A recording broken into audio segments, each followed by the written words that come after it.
नमस्कार दोस्तों, मैं हूं आपके साथ गीता गुप्ता। आपका हमारे YouTube चैनल पर एक बार फिर से बहुत बहुत स्वागत है। आज जो कहानी हम आपके लिए लेकर आए हैं उसे लिखा है फरीदाबाद की सुप्रसिद्ध लेखिका कमल कपूर जी ने और कहानी का नाम है जन्म जन्म मोहे जननी न कीजो। तो आइए सुनते हैं एक माँ के दर्द को लेखिका कमल कपूर जी द्वारा लिखित कहानी जन्म जन्म मोहे जननी न कीजो के माध्यम से। मैडम जी, माँ जी अपने कमरे में नहीं है, नाश्ते वाली ट्रे मेज पर रखते हुए शबनम ने कहा। तो वो लापरवाही से बोली, अरे वॉशरूम में होंगी तो वही नाश्ता रखाती ना, जब जी चाहता खा लेती महारानी। वॉशरूम में भी नहीं है, मैंने दरवाजा खटखटाकर देख लिया मैडम जी, रात के खाने वाली थाली भी ज्यों की त्यों रखी है। मैं देखती हूँ, तुम जाओ साहब को लेकर आओ। सबने मिलकर पूरी कोठी छान मारी, लेकिन वो कहीं नहीं मिली। दिन रात तोने कोसती थी तुम कंचन, तुम्हारी जली कटी आखिर कब तक बर्दाश्त करती बेचारी। चली गई, देख लो, ना तो उनके ठाकुर जी हैं यहाँ और ना ही उनके कपड़े और बैग। माँ जी के सपूत ने कहा।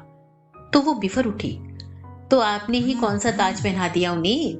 अजी आपकी तो माँ थी ना, आप भी परवाह कर लेते ना उनकी। सर्वेंट क्वार्टर में रखने का फैसला भी तो आप ही का था ना। मैं तो अपनी ममा को कभी सर्वेंट क्वार्टर में ना रखूं। कमाल है, आप लोग एक दूसरे पर इल्जाम मढ़े जा रहे हैं। माफ करना साहब जी, मैडम जी, आप दोनों ने माता जी के साथ जो बर्ताव किया ऐसा तो कोई जानवर के साथ भी नहीं करता। तंग आकर माता जी गांव चली गई हैं और मैं ही उनको सुबह 4 बजे वाली बस में बैठा कर आया हूँ। इसके लिए चाहे तो मुझे नौकरी से निकाल दें आप। देहरी पर गार्ड सखाराम खड़ा था। वे लोग कुछ कह पाते उससे पहले ही उसने जेब से एक बंद लिफाफा निकाला और साहब के हाथ में थमाकर वहां से चला गया। लिफाफे में माँ का खत था।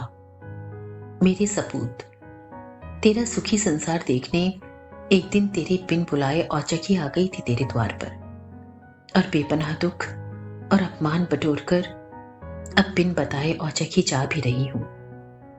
तुम लोगों के दिए कष्टों की फेहरिस्त इतनी लंबी है कि उन्हें बयान करने की ताकत मुझ में नहीं है।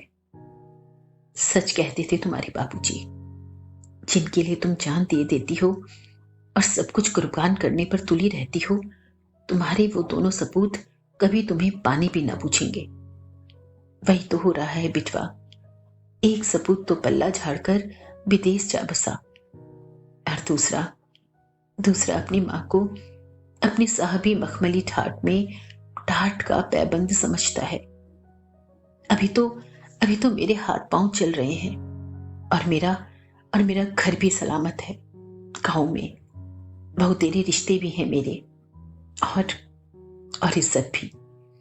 इसीलिए अपनी दुनिया में लौट रही हूं और कभी भी तुम्हारी चौखट पर पलट कर ना आऊंगी।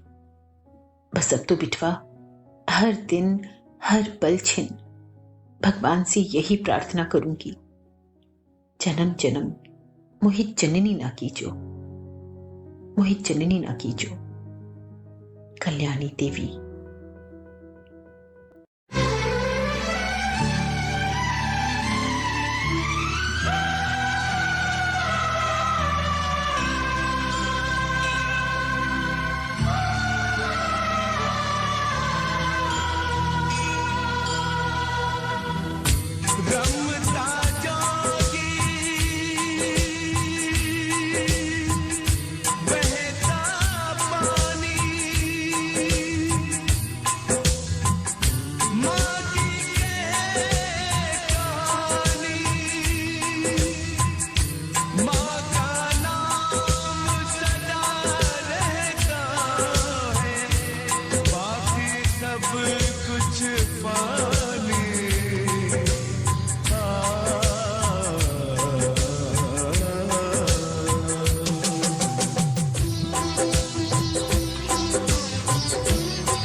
मन